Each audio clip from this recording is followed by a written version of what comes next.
as far as being a memorable or inspirational director. You either have it or you don't. But it is good to go to a film school because at least you know the basics.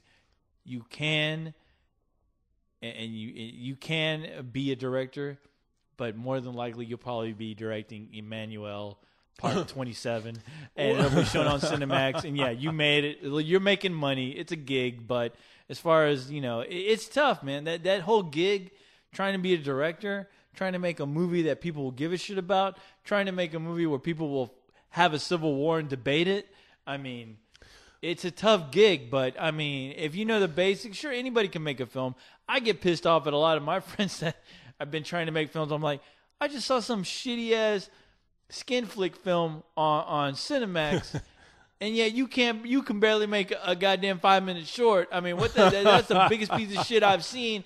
There's a lot of huge pieces of shit I've seen on the big screen, but you can't make a half decent piece of shit. Well, you know what? It's not. No, it's look, tough. It's not easy. I mean, no, it is now. Tough. Granted, it's easier to showcase your talents, right, more than it was years ago. I mean, I was saying this about animation a while back.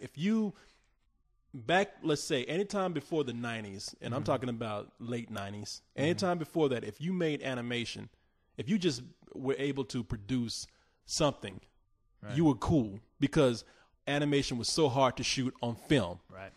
If you shot, I won't even go into the process, but after video came out and Flash and computers and instant animation, I mean, it became more competitive. Yeah. Same way with film. Back in the day, to make a film was hard, but today now we have video. We have video, YouTube. We have video editing programs on the computer to put that stuff together with, and you don't have to splice film anymore, and you can put it up on YouTube. So you have an opportunity to showcase your talents more than you ever have before. Oh yeah. So there's really no excuse for you not to go out and do something. That being said, that doesn't mean that you have talent, though. You're not bad for what you're saying. School is not going to teach you talent.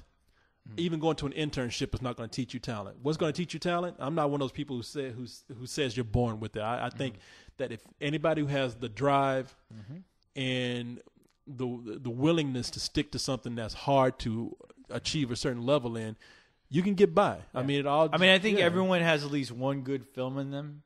It's just trying to figure out how long it's going to take to get it out of you. Well, some things just to be honest with yourself and just fucking shoot something that you honestly give a shit about and you care about and you're passionate about. And it's hard, It's just like winning the lottery. I mean, anything. Like, and it's not just when you say winning the lottery, it's not just being picked. No, there's a whole lot of factors. It might be like, hey, look, you made something, you didn't get noticed, and all of a sudden you give up. It may take you several times to hone in on your talents. It might be there are a lot of directors. There's a lot of big directors who've made a lot of shitty films that nobody saw. But it's that one film that. But the thing is, I guess, is it's constant persistence. It's you got it. You have to. That's what it is. Fucking guns. The people who succeed are the ones who say, I don't know what else to do. I'm not happy unless I'm doing this. Exactly. Because when it gets hard and people tell you that you suck, or you just shot something that kept you up all night editing, or you just have the passion and the drive for something that will make you stick to it, then those are the people that they become good at it.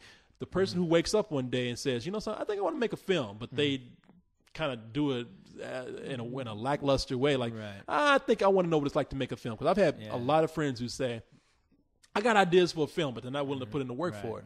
Well, there's a lot of people who also want like bragging rights to even, I got the script, whatever, and okay, well, you got a script, but when am I going to see something? Well, no, I know people like that too. There's a lot of people with a lot of scripts, but the majority of the time, you never see anything out of them. That really nothing comes in fruition because they're too busy talking about the script instead of trying to get it financed, trying to get it done.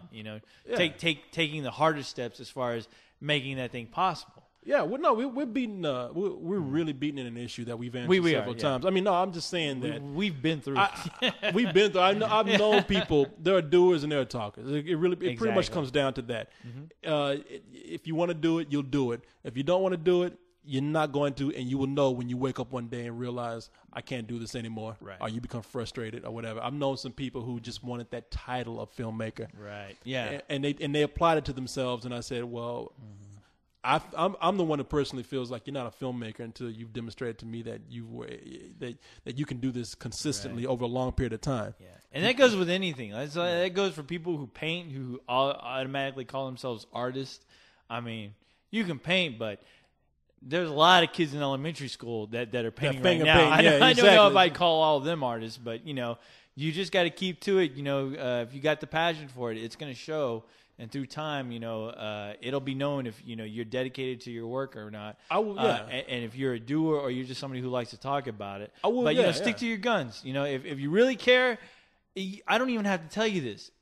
Because the people who do care, they keep doing it regardless of what anyone says. That's what I want to say. Yeah. Look, the straightforward answer here, co-host and I kind of bullshit, but the straightforward answer here is, listen, if you go to school, any kind of schooling will help sometimes. Right. I would say go to college that has a film program. That way you're getting not only are you expanding your horizons by going to certain classes and learning different things other than film, but you are absorbing the college culture. Everyone needs to know the basics. Yeah, and you can have people, you can run into people who will, influence you. Exactly. And there's nothing wrong with sharing ideas as long as you're not a prick and you don't think you're better than everyone. Soak in what you can about the people around you, your life. Well, be honest with yourself. There's an education outside of classes in college. Right. It's life education. Yeah, you get, depending on where you go. I mean, if you're going to some fucking community college in Podunk, USA, and maybe your horizons are not that large as it would be in a larger city, but if you go to college, if you go to major college where there's a lot of diversity, you're going to meet a lot of people. You're going to run into things that you didn't meet when you were in high school and before. And you're going to get an education of different people who plant different ideas and in a way that makes you smarter. I would say if you're going to go to school, if you're going to go to film school, go to a good film school that is at a major university so you can soak in everything, so you can get an education outside of film. Always have an open mind about it. Exactly. And take the film course because you know something, it's just like co-host is saying right here to you. No matter, you can go to the best film school in the world.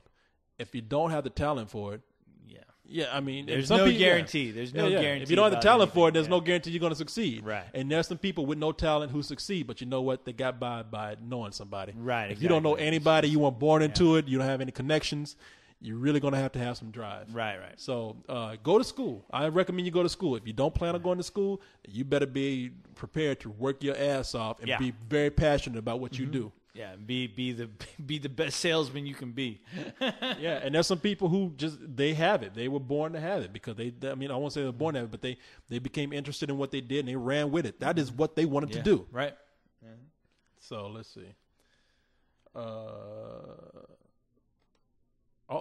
Look at it. Somebody, I guess we've done this before because they say they start out with, I'm serious here. I'm not lying. This is from Patrick, and he says, "Good evening." Another goddamn Nosferatu. Exactly. A Blackula. Good evening. Is there an instance where a character you really liked saved or almost saved an otherwise shitty movie? Oh. Yes, there is, but I can't remember right now. Shit, that's tough. Oh, my God. I don't know about saved, but at least kept me interested. I'll have to say Johnny Depp and Once Upon a Time in Mexico. I thought he was young. Watching Did it that save movie, the movie for you, though? I was like, wow. Robert just kind of said fuck off to his mariachi character, his star, and kind of gave all the kudos to Johnny Depp. He had a major actor in that shit. He That's did. why. And he was the most interesting character. He was. I was like, wow, how come this guy doesn't have his own fucking spinoff? That's what I'm saying. Yeah, it's fucking that movie should have been about him. The blind swordsman fucking kicking ass at the end. Yeah, I mean, shit.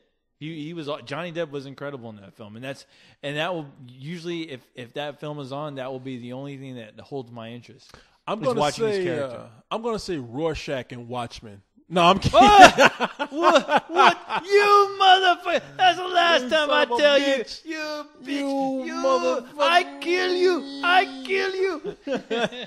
Nah, man, I can't think of anything now. It's Alvin and Alvin and the Chipmunks say that shit. Garfield. Oh. What? I'll say the teddy bear in AI.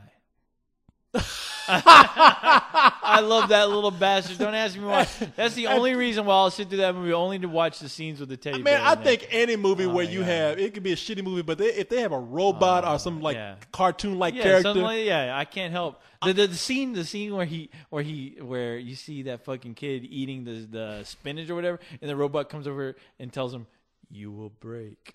That scene just did it for me, man. Because I'm thinking about a shitty movie, Last Action Hero, which wasn't terrible, but you know what they had? There was one scene where they had a cartoon cat, and I was like, I want to see more of that cartoon cat. I don't want to see this other shit right here. I want to see that animated I can see Arnold cat. in that movie. That's about it. Everything else was a piece of shit, but Arnold, golly, what's another one? There's a lot of them, but I love Jackie Brown, but I've come to know now that I like Jackie Brown because of Samuel Jackson in that movie. Whenever he's not around, I do become kind of bored. I want to fast forward, but it's I still love the movie. I mean, but really, I have to admit he's the one that makes that movie for me. Right? No, you're right. You're right about that. I can't really say it's a shitty movie, but I have to say that when he's not around, I do get a little antsy. So. Yeah. So all right, that is a good question. Jar Jar Binks say fucking Star Wars. He was for me. funny. That movie was a comedy. He was the only funny one. He was the only one that knew what was going on. Yeah. What's the matter with you? This shit is a funny. I was that character. If I was in Star Wars land, what's this? Oh, it's a movie, sucker. Please, we got to answer this. Okay. This comes from Dash, and Dash says, "Please, dear God, answer on Let's Do This." Oh, please. AKA, I'm a goat and I eat my own milk. Nice. AKA, fuck your thoughts. Fuck your thoughts. I wish we had thought about that before. I know. Call the show Fuck Your Thoughts. That is pure genius. I will always, when I shut down to my last days, I will always think about that guy. And if ever I'm in the other plane of existence and they're asking I think me, you're on the plane right now the way you're talking. What was your whole meaning of life? And then I'll just tell that guy, fuck your thoughts. Man, people, if you don't know where we got this from, there was this, we talk about him all the time. I'm sure somebody will post him again. But somebody posted him on my page this week. Yeah, really? The preacher, yeah. This preacher, this crazy preacher from the early 90s. He was out of his fucking mind. This guy was all about God. He was bipolar. I mean, he was definitely bipolar because he come on and talk about he was a preacher, but he confused people because he comes in the name of Jesus by the power of the Holy Spirit. So you think he's coming in the name of God. Yeah. But he would also call himself God. Yeah. So people be confused. So he's like, all right, I'm gonna take some calls here. Let's take our first caller. Hey, you on the air? And the woman be like.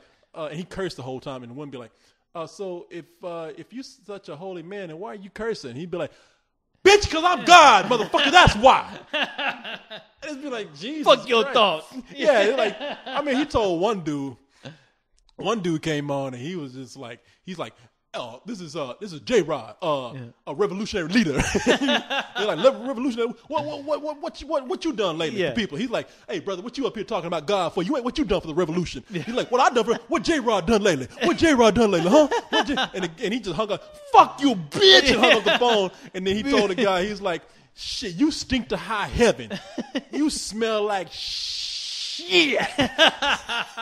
Fuck your thoughts. That's what he told the girl. That's what he was talking to a girl when he said that. Girl, bitch, I don't give a fuck what you thinking. Bitch. The way he says it, bitch. Yeah, I don't give a fuck what you think. Yeah, fuck your thoughts. Fuck what you're thinking. I make my ass very available. That's my favorite part. Oh my God, he's a genius. You should look him up. That guy is awesome. That guy, I really wish he had church every Sunday. I would be there. I wish he had a NBC series. Okay, let's see. Yeah, man, NBC series. Okay. This is more of a we have 2 complimentary emails in a row. Right. And I mean, I won't read them all. The one Okay. that says, you guys are awesome. That's pretty much it. It's from Jedi Master Dylan. Hey, Thanks a lot, we appreciate Jedi. that. Thank you so much. Jedi's a good guy. Yeah. Oh, you know him. Okay. Yeah. Let's see who else we got here. We got. Oh, this is a nice email. This is one that's actually.